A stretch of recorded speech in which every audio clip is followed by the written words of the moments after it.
STF discute a aplicação da URV em contratos anteriores ao Plano Real. A sua função foi exatamente de manter o equilíbrio econômico e financeiro dos contratos. TRF4 nega recurso e determina que o ex-ministro José Dirceu cumpra a pena por segunda condenação na Lava Jato. Wesley Batista vira réu por uso de informação privilegiada. Mantida a condenação de Paulo Maluf por uso de símbolo de campanha eleitoral na Prefeitura de São Paulo. Maluf foi condenado pelo Tribunal de Justiça de São Paulo a pagar 128 milhões e 700 mil reais à Prefeitura. Ministério Público de Minas Gerais recomenda a Vale que informe a população do município de Barão de Cocais sobre risco iminente de ruptura de barragem. E começa daqui a pouco no TSE, seminário que discute as fake news nas eleições.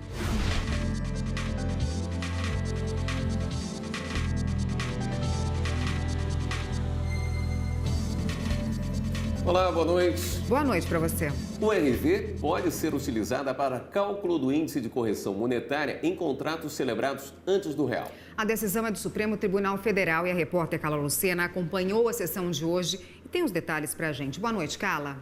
Olá, Érica. Boa noite para você. Boa noite a todos que nos acompanham. Olha só, essa é uma ação da Confederação Nacional do Sistema Financeiro e chegou aqui ao STF em 2005. A entidade, ela pedia que o plenário considerasse constitucional o artigo de uma lei de 1994 que criou aí o Plano Real. Esse artigo, especificamente, ele falava sobre a utilização da unidade real de valor, a URV, no cálculo de índices de correção monetária durante os 2 primeiros meses de circulação do real, ou seja, julho e agosto de 1994. Em 2006, o ministro aposentado Sepúlveda Pertence, que era o relator originário deste caso, ele concedeu liminar e aí ele suspendeu a tramitação em todo o país de todas as ações que tratavam sobre a constitucionalidade desse artigo. Em 2014, o plenário do STF referendou essa liminar e hoje, então, os ministros concluíram o julgamento do mérito dessa ação, ou seja, terminaram de julgar definitivamente essa ação e, por maioria de votos, 8-2, os ministros consideraram que pode sim ser utilizada a URV na correção de índices monetários de contratos que foram aí celebrados antes da lei que criou o Plano Real. Agora vamos acompanhar na reportagem como começou o julgamento deste caso. A Confederação Nacional do Sistema Financeiro e o Banco Central ressaltaram que a unidade real de valor, a URV, prevista na lei que criou o Plano Real em 1994, foi necessária para garantir solidez para a nova moeda diante da realidade que vivia o país de forte inflação e desestabilização econômica. 1º de julho, cada brasileiro sabia efetivamente o valor de R$1. Não há, portanto, foi uma norma criada para não criar rupturas, para não romper com os contratos. O objetivo do artigo 38 foi manter o equilíbrio econômico-financeiro dos contratos com cláusulas de indexação, impedindo que um fator externo à relação negocial, a quebra abrupta da espiral inflacionária, pudesse vir a beneficiar credores em detrimento dos devedores. Por outro lado, o ministro aposentado do STF, Francisco Rezec, agora como advogado, defendeu que a medida representou um calote para investidores que tinham contratos firmados antes da lei.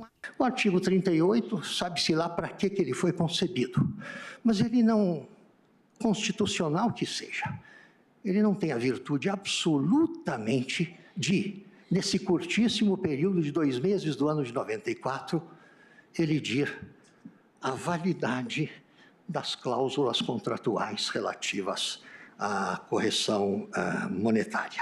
Já o advogado-geral da União afirmou que a URV serviu como uma regra de transição e não chegou a alterar a correção monetária e nem interferiu nos preços. Quem são os possíveis beneficiários da não declaração de constitucionalidade do artigo 38? Poderíamos pensar que são as mesmas donas de casa de 25 anos atrás. Mas não. Nós estamos aqui discutindo 23 ações judiciais. Dessas 23 ações judiciais, 17 grupos de bancos e grandes investidores que pleiteiam uma aludida e pretensa correção monetária que não lhes teria sido aplicada. Primeiro a votar, o presidente do STF, ministro Dias Toffoli, disse que, na época, a correção monetária foi feita de duas formas. Uma que considerava as perdas inflacionárias comparando a URV com o real, conforme diz a lei.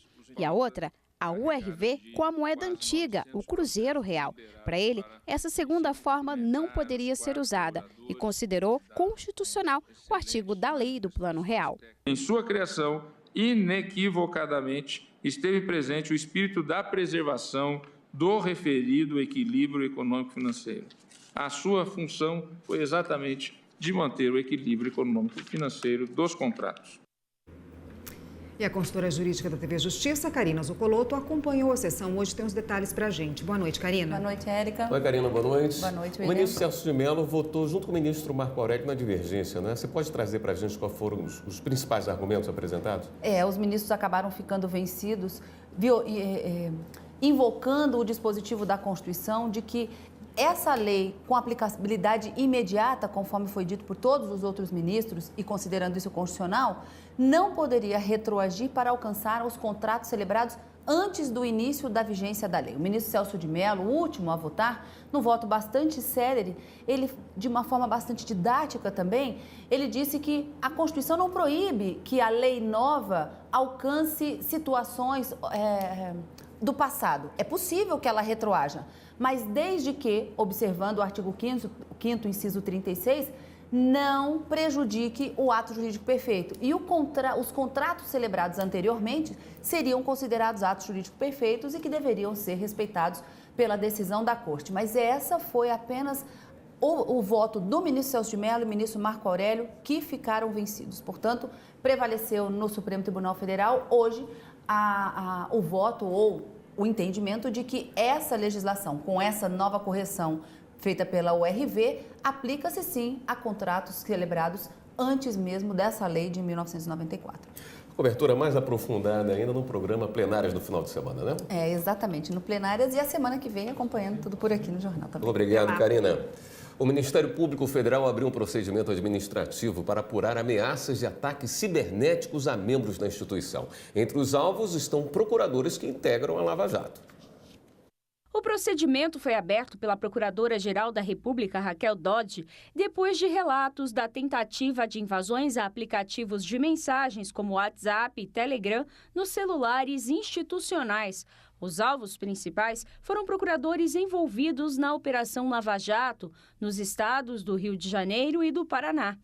Alguns membros do MPF contam que receberam ligações do próprio número e também há relatos de contas de aplicativos sequestradas. Raquel Dodge enfatizou que os ataques noticiados são graves e podem comprometer o curso de várias apurações. Por isso, o esforço da PGR em prevenir e identificar os responsáveis tem sido total. A Secretaria de Tecnologia da Informação e Comunicação do MPF está atuando no caso para diagnosticar eventuais ataques e resolver o problema de forma definitiva. E também foi feito contato com as operadoras telefônicas para garantir a segurança dos usuários. E o Tribunal Regional Federal da 4ª Região negou hoje recurso do ex-ministro José Dirceu, que pedia prescrição da pena de 8 anos e 10 meses na segunda condenação dele na Lava Jato. Após a decisão unânime, foi determinado o cumprimento imediato da pena. A defesa de Dirceu havia protocolado no dia 13 de maio um pedido para que o TRF4 reconhecesse a prescrição dos 2 crimes aos quais ele responde: corrupção passiva e lavagem de dinheiro. Conforme a denúncia, foi constatado o recebimento de propina em contrato superfaturado da Petrobras com a empresa fornecedora de tubos para a estatal entre 2009 e 2012. Mas, segundo os advogados, na data da condenação, Dirceu tinha 70 anos, o que reduziria o tempo de prescrição. Mas os desembargadores não viram fundamento no pedido.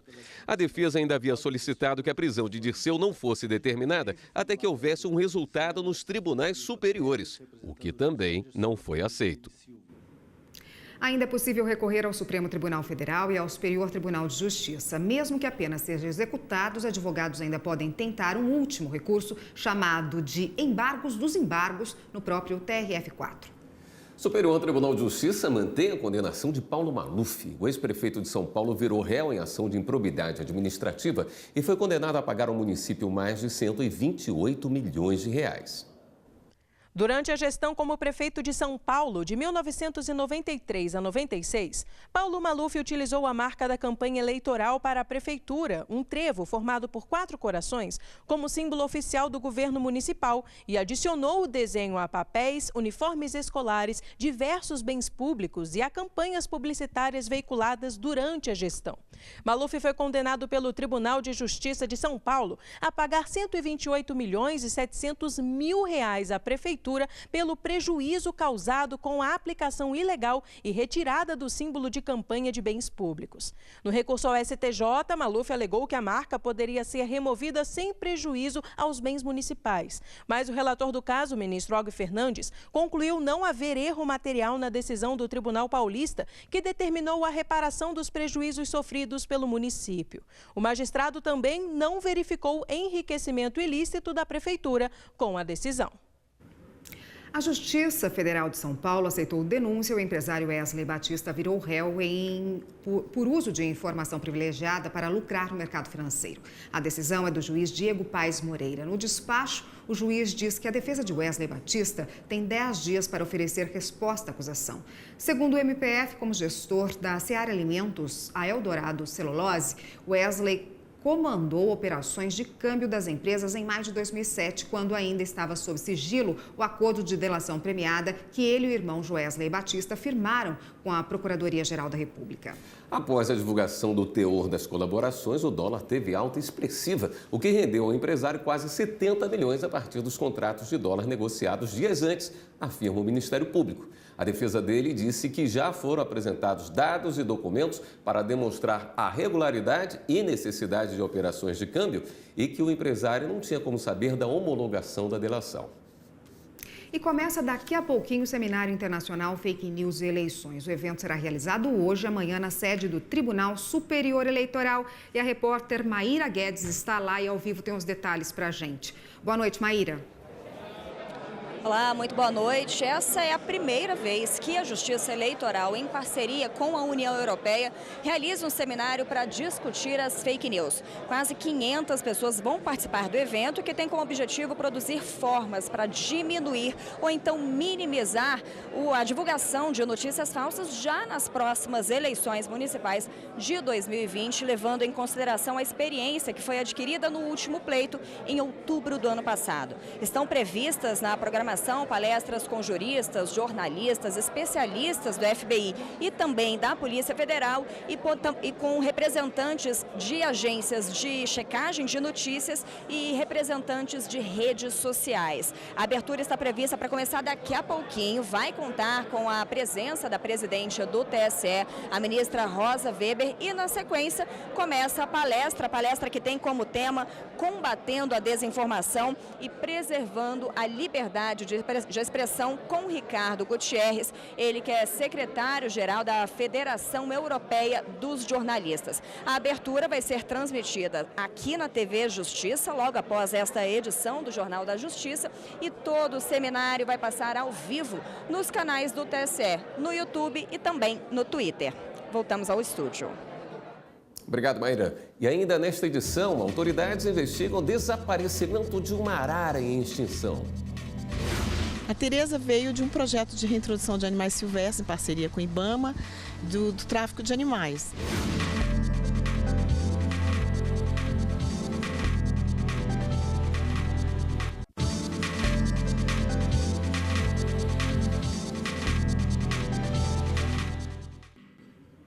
O Ministério Público de Minas Gerais expediu hoje recomendação à Vale para que a mineradora mantenha a população de Barão de Cocais informada sobre os riscos, danos e impactos de um possível rompimento da barragem sul superior. A movimentação pode levar a um colapso da estrutura. A barragem é do mesmo tipo da de Brumadinho, que se rompeu em 25 de janeiro.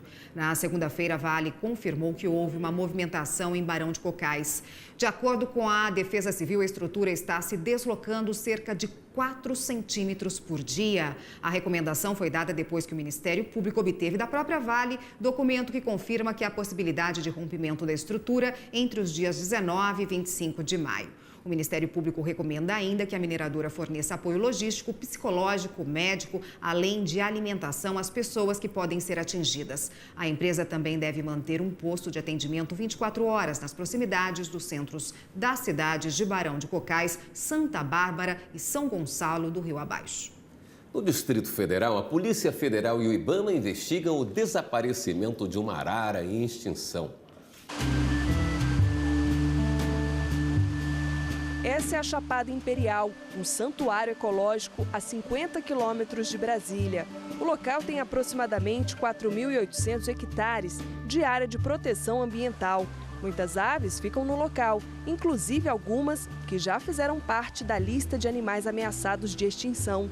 Recentemente, uma arara canindé, conhecida como Tereza, desapareceu da região.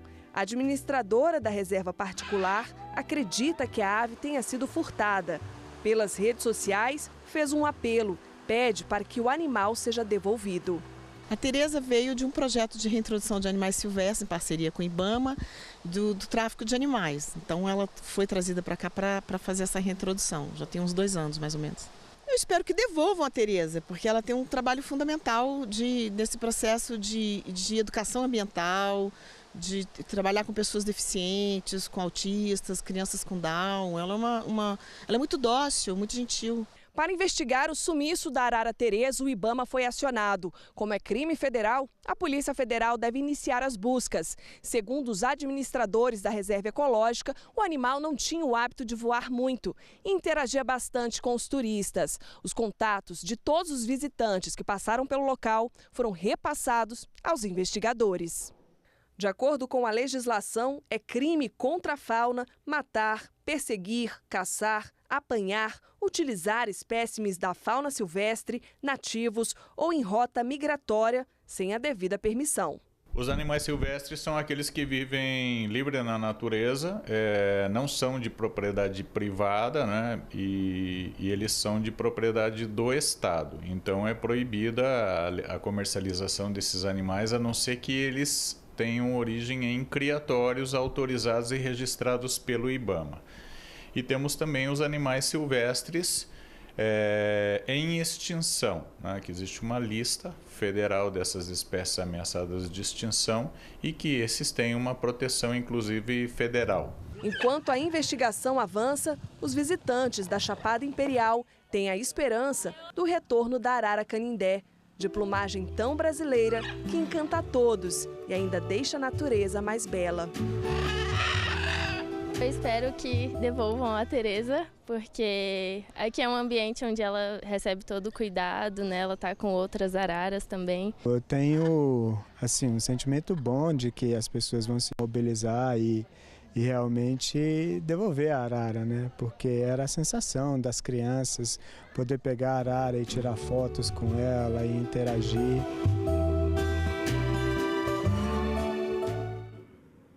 Essa edição do Jornal da Justiça fica por aqui. Uma boa noite para você. Boa noite. Fique agora com a transmissão do Seminário Internacional Fake News e Eleições no Tribunal Superior Eleitoral. Até amanhã.